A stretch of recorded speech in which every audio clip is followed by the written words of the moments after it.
د مولانا زکریا صاحب کتاب د فضائل درود شریف ای کې لیکي وایي چې حسن بصری رحمت الله علیه ته یو زنانه رااله، یعنی عام الفاظو کې په ساده عوامي لهجه کې زه تاسو سره خبره کوم چې مولانا زکریا صاحب د اردو کتاب د فضائل درود شریف چا لږ غونتې سکول ویلی سه اردو پړاولی شي نو یې کتی شي او عام ملاویږي دا کتاب. هغه کتاب کې مولانا زکریا صاحب لیکي چې حضرت حسن بصری رحمت الله علیه ته یو زنانه رااله. هغه زنانه ورته وایي چې زما لور وفات شوې ده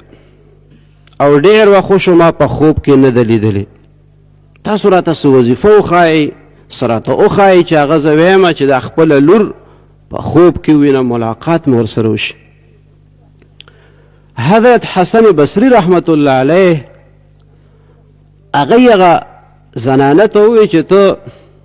د ماسخوتن مونځ کې چې د ماسخوتن فرض مونځ وشي نفل بیا کې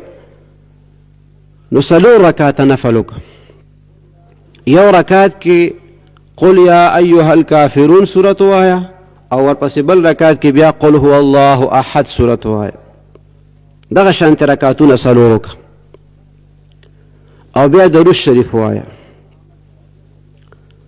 بس دغه عمل ته را شروع کړه. هغه ښځې دغه مونځ را شروع کړو، درود شریف بیا ویې د نفلو نه وروسته هغې خپله لور په خوب کې ولیده او داسې ولیده چې هغه لور مې په سخت عذاب کې مبتلا ده،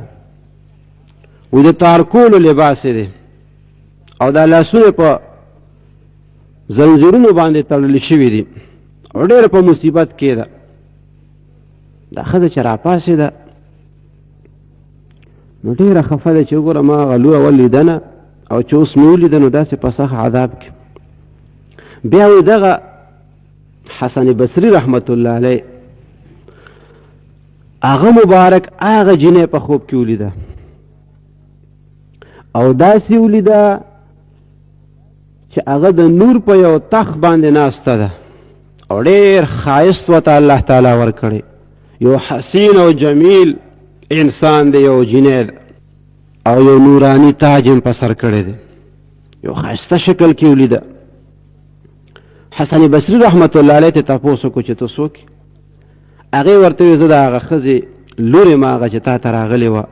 او تاسو ورته بیا دغه عمل وښولو. حسن بصری رحمت الله علیه ورته وفرمیل چې ستا مور خو ما ته بل شانتې حال بیان کړی و چې هغه لور مې ولیده خو خو ډېر مصیبت کې ده، لاس او خپې په زنځیرونو کې تړلي دي او په عذاب کې مبتلا ده. نو هغه جنۍ ورته وایي چې او همدغه شانتې ده، زما دغه شانتې حالت و. خو بیا هغه مور به مې نفل کول او هغه درود شریف به وی او یو بزرگ انسان، یو نیک انسان زمونږ د هغه قبرونو په خوا کې تېرېدو، هغه بزرگ انسان، هغه نیک انسان درود شریف وی او مونږ ته یې د هغې هغه ثواب راوبخلو. د هغه سړي د هغه درود شریف د برکته هغه عذاب زمونږ ټولو نه پورته شو. هغه مخکې چې کوم عذاب و هغه مونږ نه پورته شوی دی او دا اوس راحت دی دا چې ته مونږ وینې. د دې واقعې پسې بیا زکریا صاحب لیکي چې وایي داسې یو بله واقعه ده، همدغه فضایل درود شریف کې ورپسې لیکي چې یو سړي زوی ولیدو په عذاب کې دی، په خوب کې ولیدو چې په عذاب کې مبتلا دی. بیا چې دغه عبادات را شروع کړي دي هغه یې ورته وربخل، بیا ویني چې هغه عذاب ته پورته شوی دی. بیا ترې تپوس کوي چې ته خو مخکې ما په یو حال باندې لیدلی او اوس خو په بل حال باندې، مخکې په تکلیف کې او اوس خو په خوشحالو کې، دا څه وجه ده؟ نو هغه زوی ورته وایي د پلار ته یا د مور ته چې دغه مقبره چې کوم ځای کې مونږ ښخ یو د دې په خوا کې یو ګناهګار انسان تېرېدو و چې هغه زمونږ د قبرونو ته وکته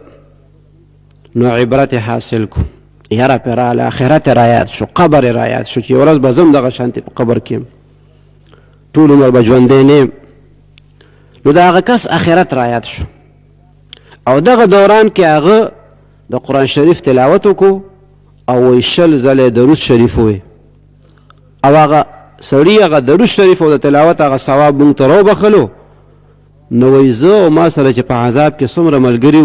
و د هغه ټولو نه الله تعالی عذاب پورته کړو. دا دوه واقعې سمدستي متصل مولانا زکریا صاحب ذکر کړي دي یو بل پسې او دې دواړو نه دا پته ولګېده چې یو انسان په عذاب کې مبتلا خو شرط پکې دا دی چې د ایمان خاوند او د دنیا نه مسلمان تللی او کافر نو که هر څومره ګناهګار او هغه پسې څوک خیرات وکړي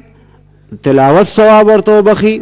د درود شریف ثواب ورته وبخي بل یو نیک کار وکړي او د هغې هغه ثواب ورته وبخي نو الله تعالی پرې د هغه ښېګړه کوي د هغه پې فایده کېږي